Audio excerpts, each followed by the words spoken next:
दिल दा शीशा साफ ते नहीं ना तू फिर कीता माफ ते नहीं ना तू क्यों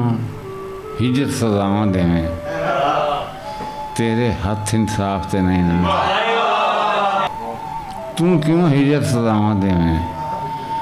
तेरे हथ इंसाफ ते नहीं ना मेरे लीड़े रत भरे ने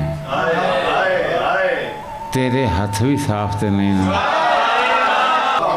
मेरे लीड़े रत भरे ने तेरे हथ भी साफ ते नहीं ना कट्ठियां जीन दी आदत पा के वख होना इंसाफ ते नहीं ना कट्ठियां जीन दी आदत पा के वख होना इंसाफ ते नहीं ना।